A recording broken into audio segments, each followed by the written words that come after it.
ডাবগ্রাম ২ নম্বর অঞ্চলের তেলিপাড়া এলাকায় একটি মোবাইল টাওয়ার নির্মাণকে কেন্দ্র করে ব্যাপক উত্তেজনা ছড়ালো। क्या आप माँ बनने का सपना देख रहे हैं? एडवांस फर्टिलिटी केयर का अनुभव करें उस एक्सपर्ट टीम के साथ जिस पर परिवार भरोसा करते हैं, जहां होप बदलती है नई शुरुआत में। पेरेंटहुड की ओर अपना पहला कदम बढ़ाइए। New life fertility centre Siliguri, आपकी नई शुरुआत यहीं से होती है। Introducing TrueBeam with Hypersight, first time in West Bengal and Northeast India. Fourth installation in India, now at Hope and Heal Cancer Hospital, Siliguri. স্থানীয় বাসিন্দাদের অভিযোগকে ঘিরে উত্তপ্ত হয়ে ওঠে পরিস্থিতি। জানা গিয়েছে, এলাকার বাসিন্দা মানিক পাল তার বাড়ির ছাদে একটি কোম্পানি টাওয়ার নির্মাণ করেন। তবে তিনি কর্মসূত্রে বর্তমানে অসমে থাকেন বলে দাবি স্থানীয়দের।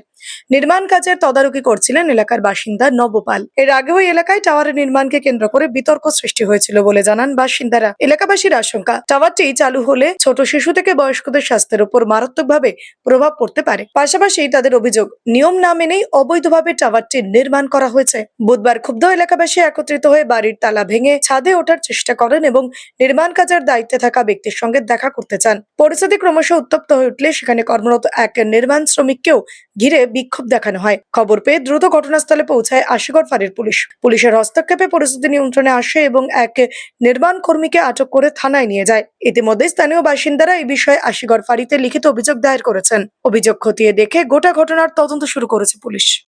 সামনে বাড়ি, আমরা বাচ্চা কাচ্চা নিয়ে থাকি, এখানে সামনে টাওয়ার হচ্ছে, টাওয়ারে অনেক প্রবলেম আছে, আমরা এখানে হতে দিব না। আমাদের একটাই কথা, আমরা হতে দিচ্ছি না। এখানে ছোট ছোট আমাদের বাচ্চা আছে, প্রবলেম আছে, শ্বাসের প্রবলেম, বাচ্চা কাচ্চা বড় হবে না, গাছে ফল থাকবে না, কুয়া জল থাকবে না, একটার পরে একটা প্রবলেম দেখা যাবে। এই জিনিসটা কে নিবে?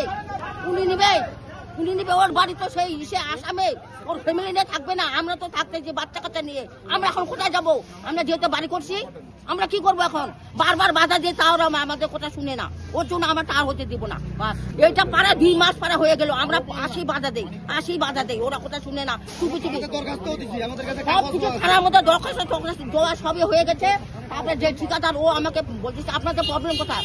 প্রবলেম নাই মানে প্রবলেম আছে তো আমাদের, ওই জন্য বাধা দিচ্ছি আমরা। কথা শুনে না, ওখানে এলে জুতা দিয়ে পেটাতাম, নবাবাকে খুঁটির মধ্যে ব্যান্ডাও পেটাবো আমরা। ও টাকা খাইছে, অনেক টাকা। নবাপাল হচ্ছে, ও হচ্ছে এখানে দেখাশোনা করে, মালিক ওকে দায়িত্ব দিছে, তুমি দেখাশোনা করো, কত পয়সা লাগবে আমি দিব, এখানে টাওয়ার বসা দাও, বাস।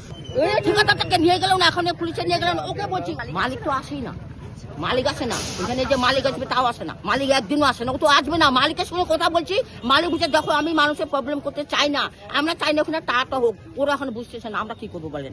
তাহলে এরাই বেশি শয়তান, এদেরকে ধরতে লাগবে, কি করবো তাহলে? এখন তো পুলিশ আসবে, পুলিশকে বলছি, পুলিশ দায়িত্ব নিল, পুলিশ বলছে দিয়ে মসজিদে যান, একটা ইচ্ছে নিয়ে আসেন, তারপরে আমরা। আপনার নাম? আমার নাম সুশীলা রায়। এটার মধ্যে মনে হয় 2টো টাওয়ার রয়েছে এয়ারটেলের, এবং এখানে এয়ারটেলের কোনো নেটওয়ার্কের কোনো সমস্যা নেই। তারপরও এলাকাবাসীর অনিচ্ছা সত্ত্বেও জোর জবরদস্তি একটা বড় আর্থিক লেনদেনের বিনিময়ে এই টাওয়ারটা বসানোর চেষ্টা চলছে। কিছু অনিয়ম অভিযোগ রয়েছে, এলাকাবাসী তার বিরুদ্ধে দাঁড়িয়েছে। অনেক অভিযোগ করার পরেও এখানকার যে বাড়ির মালিক সে শোনেনি, যে ব্রোকাররা রয়েছে সে শোনেনি। তারপর আজকে এলাকাবাসী সবাই মিলে রাস্তা অবরোধ করেছে। এই বাড়ির ভদ্রলোকের নাম মনে হয় তপনবাবু। উনি কি করেন অ্যাকচুয়ালি আমি সেটা সঠিকভাবে জানি না। এবং এই টাওয়ারটা বসানোর জন্য ব্রোকার রয়েছে, মানে নবপাল বলে ভদ্রলোক, তাই তো? এই নবপাল এই এলাকার উপর মানে একটা সন্ত্রাসভাবে তৈরি করে এই টাওয়ারটা বসানোর চেষ্টা চলছে। এবং টাওয়ারটা শুধুমাত্র রাত্রেই কাজ চলছে, দিনের বেলা কাজ বন্ধ। যদি এটা লিগাল হতো বা বৈধ হতো তাহলে দিনের বেলা সবার সম্মুখে কাজ হবে, রাত্রেবেলা সবার যখন ঘুমাবে তখন কাজ করছে। তার মানে কি এটা সরাসরি ইলিগাল? এটা আমরা দেখলাম এর আগে একদিন শুরু করেছিল, এলাকাবাসী গিয়ে রিকোয়েস্ট করেছে, অনুরোধ করেছে, বলেছে আর করবো না। তারপরে দেখছি কালকে পুরোপুরি এক রাতে এটাকে খাড়া করে দিয়েছে। হ্যাঁ, উনি একটা প্রভাব, অ্যাকচুয়ালি উনি একটু অর্থবান লোক, সে অর্থের প্রভাব আছে। পলিটিক্যাল ভাবে কি প্রভাব আছে আমি ঠিক জানি না, আমার জানা নেই, ঠিক আছে? কিন্তু আর্থিক প্রভাব প্রচুরভাবে কাটাচ্ছে, ঠিক আছে? এবং প্রচুর পয়সার লেনদেন আছে, আমি শুনেছি, লোকমুখে শুনেছি প্রচুর পয়সার লেনদেন রয়েছে এখানে। না, বাড়ি তো এখন মালিক নেই, নবপাল তো আসেনি আজকে।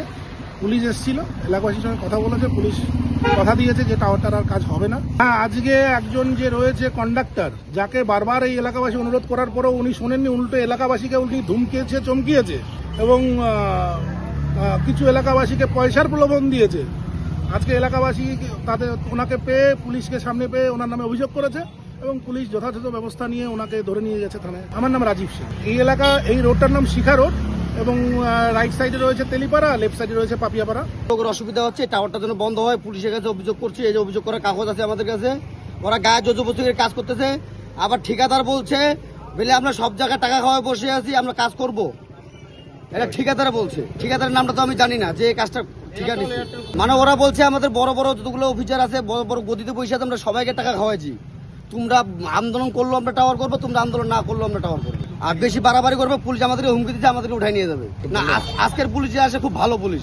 এর আগের সপ্তাহে যে পুলিশটা আসছিল, ওই পুলিশটা আমাদেরকে এসে হুমকি দিচ্ছে, তোরা যদি বেশি বাড়াবাড়ি করিস তোমাদেরকে আমরা উঠাই নিয়ে যাবো। পুলিশ আমাদেরকে হুমকি দিয়ে গেছে।